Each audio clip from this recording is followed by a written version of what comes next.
Yep, if you haven't done line drills before, they seem extremely confusing. The forward rolls can even make you feel dizzy. And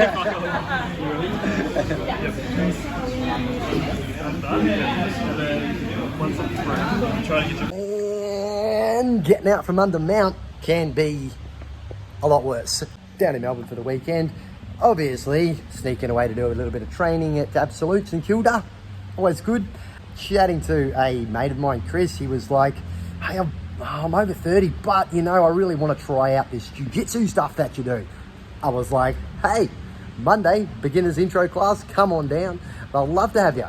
So it was really nice to be on the new person side of training again and introduce him to it. Full credit, he survived the class, and afterwards I was, mate, you gotta have a roll first. Time is on, look, 6 minutes, let's go. So yeah, check. Starting on your knees is good, but not up like that. Otherwise I get easy underhooks and easy access for a sweep. That's what I'm just saying. And then we need to deal with the hands, obviously, very first round ever.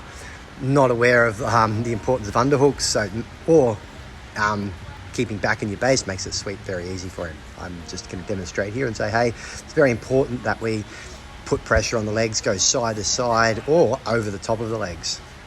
And I just kind of quickly demonstrate that for the parts. Same deal again. I say, hey, start on the bottom of mount. You just learnt this in class, so it's great just to practice it. That's always a great way to consolidate it in your head. Here I'm just saying, turn back onto your side so the half guard will actually work. Top player always wants to put the bottom player's shoulders flat on the mat, and the bottom player always wants to try and build up and get high. That's what I'm saying. Yeah, good job. Now here, I'll just repeat the process and have a little bit of a go. What he's actually doing quite well, especially for somebody new, is actually, even in mount, I think people forget that it's actually quite important to hand fight. He's done that straight away.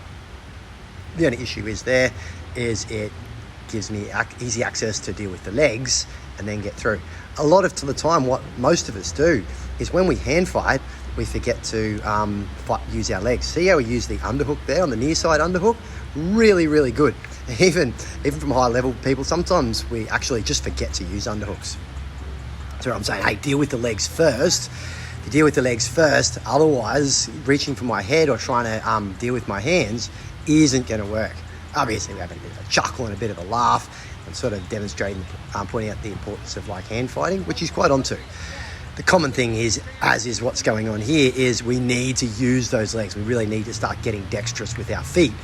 That's one of the really important things that we need to learn. See, look, knee through, where he started to staple one of my legs. This is going to make the pass very imminent. Just give him a little bit of resistance. I don't want it to seem like it's we're just practicing on a one of those Yuki dummy things. So yeah, I'm just talking with, like, you've dealt with one leg, we also need to deal with two. He said, should I crush it to the ground? I was like, excellent. We can push the legs together or split them and go through the middle, or like make them do like a backwards roll so we can get them into turtle or something like that. And this is me just having, doing whatever I want. So I thought I'd fast forward that. No one wants to see me being a bully. Here I'm saying, go, same deal again. Pass. He's trying to do this like knee staple. It wasn't quite right, so I just didn't want him to quite get it. I don't want him to develop bad habits, but he did smash my legs together quite well. So I was like, yeah, awesome. Gives me, and see that little the shoulder grab there? I was very, very quite happy with that. That's quite good. Very, Chris is quite good with his grabbing with his hands and that sort of thing. And I'll just speed myself up until I get the rear naked choke there. Got to give the first rear naked ever. Then a little bit more of a mount escape. Did this in slow motion. But what I was quite impressed with Chriso was here, even though I wasn't going super fast, as I swept him off, rather than conceding a bottom position, he maintained base and immediately stapled the leg. And then when I tried the same sweep that I hit originally, he countered it. Here I'd say, attack my back. And I think the timer goes off. Yeah, the timer goes off. So yeah, Chriso, first round, impressive stuff. St Kilda, thanks heaps for having us. Chriso, well done on your first class. I hope this is the first of many. And if you're watching for the very first time ever, hope some of those tips helped you out. I'll catch you on the next one.